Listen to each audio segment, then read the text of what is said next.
بیکار کس په اسلام کې څوک دی چې اسلام یې نه خوښي، الله یې نه خوښي او رسول الله مبارک یې نه خوښي او د چم گاون غیور مسلمانان یې نه خوښي.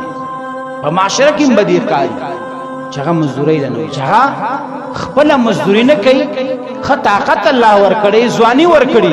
عمر فاروق رضی الله عنه فرمایي چې کله زه یو کس ته وګورم کنه چې ما ته معزز ښکارش، دا ته دې پروین دي نوجوانانو پورې ګوري، ډېر نوجوانان نسی ګرځي ډېر. نو دا فرمایي چې کلم زه وګورم یاره دا پلان ډېر ښه سړی دی، عجیبه انداز کې ګرځي، یو عجیبه اخلاق الله ورکړي، یو عجیبه ناس تفاست الله ورکړي دا. عمر فاروق رضی الله عنه فرمایي زما په دې نظر کې یو درون ښکارش چې به تاسو کوم کنه چې دا څه کوي، حلال رزق ګټي کوي، څه کسب کوي کوي وای چې نه کوي کنه سقط من عین، زما د سترګو نه ولوي بس بیرته هیڅ نه ډیر کمزور راته. په معاشره کې کزان درنول غواړي، چولی خرڅوي، پولي خرڅوي، وږي خرڅوي، اسې مکه نه. دا ستاسو زینت دی، دا ستاسو خایست دی، ستاسو په دنیا هم خایست دی او په آخرت هم خایست دی. ځکه لقمان حکیم سے مبارک نه د خپل بچی ته نصیحت کو چې بچیا فقیرای نزان خلاص کا، فقیرای نزان په حلال کسب باندې خلاص کا، ځان ته لري وساته. ځکه چې څوک فقیری کنه دا په دریو خصلتونو کې اخته کیږي. یو دا چې د دین کمزوري کی، چې فقیرو او څور سره نو د د دین کمزوري، او دویم دا چې عقل کمزوري کوي، بی عقل وي داسې په دې شاړو، په دې دشتو، په دې خړونو او په دې موړو چې ګرځي کنه تکي عقل کم نه راشي. او چې کله ته مزوري زئی ټری وکي، یو قمقل بچي سعودي ته ولېږي چې به راشي دنه څنګه سړی جوړي، دا څومره عقل مند کی. دا لقمان حکیم سے مبارک فرمایي عقل کمزوري کوي، غیرت دریم خصلت دا دنه غیرت او حیا. الحیاء شعبة من الايمان، دا یو حصہ د ایمان دا. نو چې تا نه ایمان او غیرت په دې تشو ګرځېدو، په دې موړو باندې چې ته حلال رزق نه ګټې، مزدوري نه زیاده، تا نه دغه غیرت هم زی، خو ایمان د نه لاړې. کم از کم دغه خبرې ته سوچ کوي. حضرت جابر رضی الله عنه مبارک حضور علیه الصلاۃ والسلام مبارک ته څومره قدرمند چې مزدوري بچا کوله. معاشري پوری ته ویم دغه رنګ ګوره ار یو کستا ار مشرتا لار او مور او رونو ته په معاشره کې ار چاته هغه کس محبوب کاری چې هغه حلال رزق ګټي، مزدوري کوي.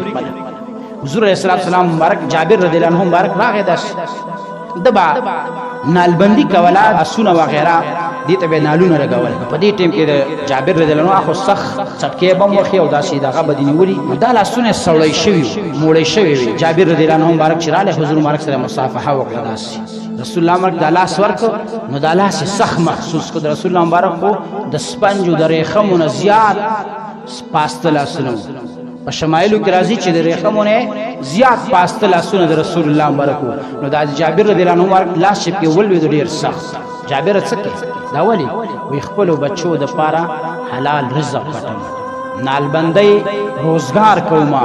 چې دا خبره څنګه اوریدا کنه رسول الله مبارک ګوره جابر ته وګوره او رسول الله مبارک ته وګوره. صحابه براتلو د رسول الله مرخبي به خپل ولی، جابر براتلو د رسول الله مرخبي به خپل ولی، جبريل بل اسمان راتلو د رسول الله مرخبي به خپل ولی. نن رسول الله مبارک هغه شند مبارک راواخستلی په کوم شند چې رب لا یزال قسم خوري د جابر رضی الله عنه مبارک رسول خپل غیر واخست. الله او د الله رسول ته هغه لاسونه دومره محبوب دي چې دا په بیلچاو په کرندو او په سټکو او په دې باندې سوړی شي. رسول الله مبارک خپل دومره قدرمند دي د الله او د الله د رسول په دربار کې. دا دې نه و چې زبر په کور ناس مال او په خپل راضي، دا بالکل دا ناروا خبره ده.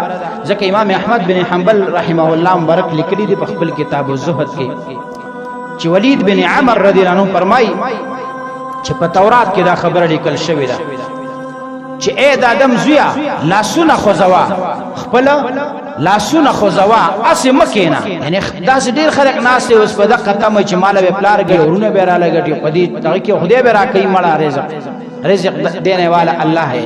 دا خبره الله فرمای لاسونه خو زو خپل زبته د رزق دروازې کلاو او زما د احکاماتو تابعداري او اطاعت کوا زبده تا د رزق دروازې کلاو نور زمواري زما دا الله سپي خو زو ور سره مونږ او داس کوا ان الله يحب المؤمن المحترف الله تعالی محبت د هغه چا سره کوي چې هغه مؤمن وي او خپل مشقت کوي